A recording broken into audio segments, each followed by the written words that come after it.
तो नमस्कार प्रणाम। आज हम लोग क्लास 9 के चैप्टर 1 के जो एनसीईआरटी पब्लिकेशन का मैथ है उसका हम लोग संख्या पद्धति का परिचय से स्टार्ट करेंगे। उसके बाद एक्सरसाइज स्टार्ट करेंगे। आज थोड़ा हम लोग संख्या के बारे में पढ़ेंगे कि संख्या में परिमेय संख्या किसे कहते हैं, अपरिमेय संख्या किसे कहते हैं, सम संख्या किसे कहते हैं, विषम संख्या किसे कहते हैं। ये सब जानने के बाद फिर हम लोग एक्सरसाइज 1.1 स्टार्ट करेंगे। तो चलिए बढ़ते हैं हम लोग आगे। देखते हैं सबसे पहले हम लोग परिमेय संख्या जानेंगे। वैसी संख्या जिसे p बटा q के रूप में लिखा जा सके वह परिमेय संख्या कहलाती है, जहां p और q कोई पूर्णांक है तथा q not equal to zero, यानी कि ये q बराबर जीरो नहीं होना चाहिए। जैसे p बटा q, तो ये जो q हुआ, q के जगह पर यहाँ पर जीरो नहीं होना चाहिए। जैसे एग्जाम्पल में हो गया 5/2, तो ये जो 2 हुआ q की जगह पर है, तो यही 2 की जगह पर जीरो नहीं होना चाहिए। उसे क्या कहते हैं, सम संख्या कहते हैं। जैसे 22/7, 9/2, 8/7, ये सब के सब क्या हुआ, परिमेय संख्या हुआ। यानी फिर से एक बार हम बता देते हैं कि वैसी संख्या जिसे p बटा q के रूप में हम लोग लिख सकते हैं, p और q कोई पूर्णांक हो, और इसके अलावा यानी कि हम लोग एचसीएफ जब निकालेंगे, p और q का जब एचसीएफ निकालेंगे तो एचसीएफ इसका निकल कर 1 आना चाहिए। उसे हम लोग क्या कहेंगे, परिमेय संख्या कहेंगे। फिर परिमेय संख्या के बाद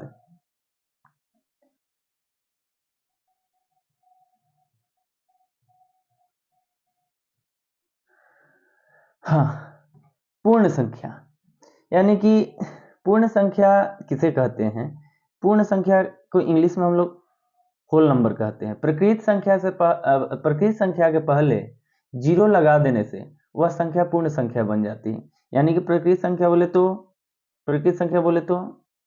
1 2 3 4 5 डॉट डॉट डॉट डॉट अनंत तक।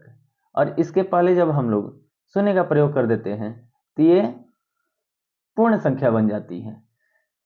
फिर से एक बार हम समझाते हैं, प्रकृत संख्या से पहले जब हम लोग शून्य का प्रयोग कर देते हैं तो वो प्रकृत संख्या पूर्ण संख्या बन जाती है।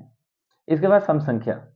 सम संख्या वैसी संख्या जिसे हम लोग 2 से भाग देते हैं तो वो संख्या पूरी विभाजित हो जाते हैं। जैसे एग्जाम्पल में 2, 4, 6, 8, 10। जैसे देखेंगे 4 में जब हम लोग 2 से भाग देंगे तो 2 दूनी 4, कट गया, यानी कि इसका शेषफल क्या आया, 0 आया। 6 में जब हम लोग 2 से भाग देंगे 2 3 6, इसका भी शेषफल क्या आया, 0 आया। इसे हम लोग कहते हैं सम संख्या। सम संख्या के बाद प्रकृत संख्या। हालांकि प्रकृत संख्या सबसे पहले होनी चाहिए, पूर्ण संख्या से पहले प्रकृत संख्या होनी चाहिए। थोड़ा सा इधर उधर हो गया, लेकिन गिनती की संख्याओं को हम लोग प्रकृत संख्या कहते हैं। गिनती की संख्याओं यानी कि 1 2 3 4 5 6 डॉट डॉट अनंत तक, यानी कि 1 से स्टार्ट होती है और अनंत अंक की संख्याओं को हम लोग प्रकृत संख्या कहते हैं। इसके बाद आती है विषम संख्या। जो संख्या 2 से भाग देने पर पूरी विभाजित नहीं होती, यानी कि जिसका शेषफल में 1 बच जाता है, उसे हम लोग विषम संख्या कहते हैं। जैसे 3 में जब हम लोग 2 से भाग देंगे तो इसको एक बार में लेकर जाएंगे और इसका शेषफल क्या आ गया, 1। इसके बाद 3 के बाद 5 में हम लोग 2 से भाग देंगे तो 2 दूनी 4, इसका भी शेषफल 1 बच गया। यानी कि वैसी संख्या जिसे 2 से भाग देने पर पूरी विभाजित नहीं होती उसे विषम संख्या कहते हैं। अर्थात जिसका शेषफल 1 बच जाता है उसे विषम संख्या कहते हैं। तो ये हो गया संख्या के बारे में। इसके बाद हम लोग क्लास 9 के एक्सरसाइज 1.1 स्टार्ट करेंगे। धन्यवाद।